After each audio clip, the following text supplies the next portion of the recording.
You know Olive Garden, right?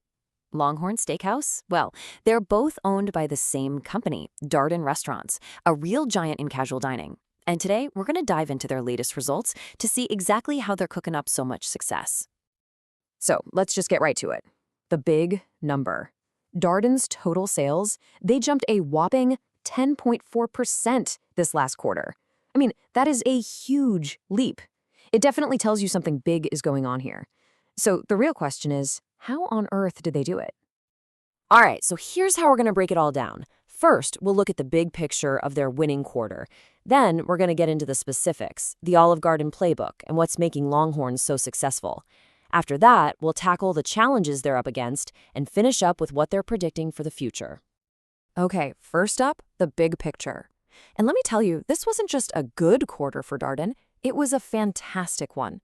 They didn't just meet expectations, they totally blew past what all the analysts were predicting. All right, let's get into the nitty-gritty numbers. We're talking $3 billion in total sales. And get this, sales at their existing restaurants were up 4.7%. But here's the really important part. This wasn't just them hiking up prices. Nope, more people were actually coming in. Their guest count growth was in the top tier of the entire industry. And when you get more people spending, your profits go up. Their earnings per share, which is just a key way to measure profit, jumped by more than 12%. That's impressive. So where did all this success come from? Well, a huge chunk of it comes from their biggest name, Olive Garden. They basically had this brilliant 3-part game plan this quarter. It was all about spice, delivery, and value. First, let's talk about spice. Olive Garden clearly saw that people want bolder flavors these days, so they leaned right into it. They rolled out a new spicy 3-meat sauce for their classic pasta menu, and also this limited-time Calabrian steak and shrimp dish. And the results? They were wild. The spicy sauce made pasta orders go through the roof, and that steak and shrimp dish, it shot into their top 10 bestsellers almost overnight. Okay, next up, delivery. And they didn't just dip their toes in the water here, they went all in. They ran this massive campaign giving away 1 million free deliveries with Uber Direct. This was a super smart move to grab those younger customers who are all about convenience.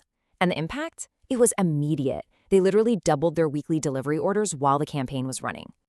But here's the million-dollar question with any big promotion like this, right? Was this just a flash in the pan? Did they just pay for a bunch of one-time orders? Or did they actually get people to change their habits for good? Well, the numbers don't lie. It absolutely worked. Even after the promotion ended, their delivery volume is still sitting about 40% higher than it was before. So yeah, it wasn't just a temporary bump. They managed to get a whole new group of people hooked on the idea of Olive Garden showing up at their door. And that brings us to the third part of their playbook, value. This one is key.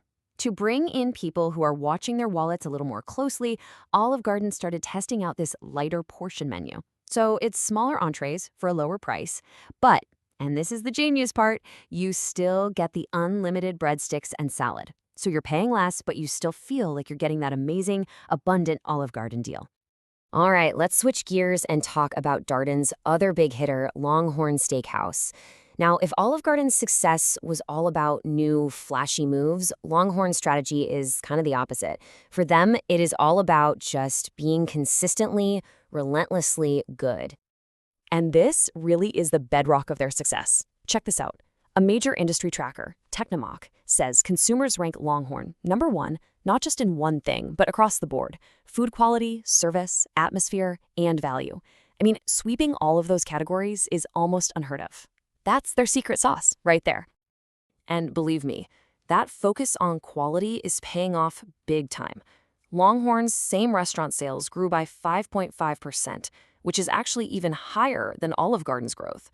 It's just a great reminder that while big promotions are cool, sometimes just doing the basics perfectly, day in and day out, can be even more powerful.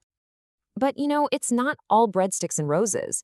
Even with this incredible quarter, Darden is looking down the road and seeing some pretty serious storm clouds gathering. There are some real economic challenges coming that could shake things up. Because, yeah, while brands like Olive Garden are crushing it, not every part of the business is sizzling hot. They're feeling the squeeze, especially in their fine dining spots.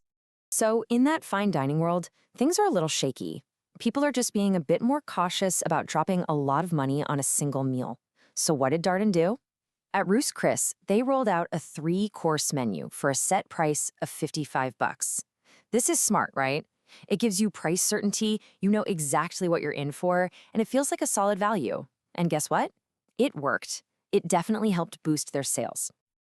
The other big monster in the room is inflation, specifically the price of beef. I mean, think about it. For Darden, beef isn't just an ingredient. It's a massive expense. It makes up a full quarter of their total food costs. With prices set to keep rising, that's a gigantic financial headache, especially for brands like LongHorn and Ruth's Chris. Okay, so we have this amazing start to the year on one hand and these big challenges on the other. So what's the game plan? How is Darden planning to navigate the rest of the year? Let's take a look at their official forecast. And right away, you can see they're feeling pretty confident. Even with all this talk of rising costs, Darden actually raised their sales forecast for the year. They're not slowing down on expansion either. They're still planning on opening about 65 new restaurants. This is them basically telling the world, yeah, we see the challenges, but we think our strategy is strong enough to handle it. Which really brings us to the ultimate question, doesn't it? Darden has built this absolute empire on a simple promise: good value and a great experience. We've seen they can innovate with flavors and delivery, but in a world where everything, from the steak on the plate to the person serving it, is getting more expensive, can that classic combo of value and breadsticks keep winning? That's the real test they're facing for the rest of the year.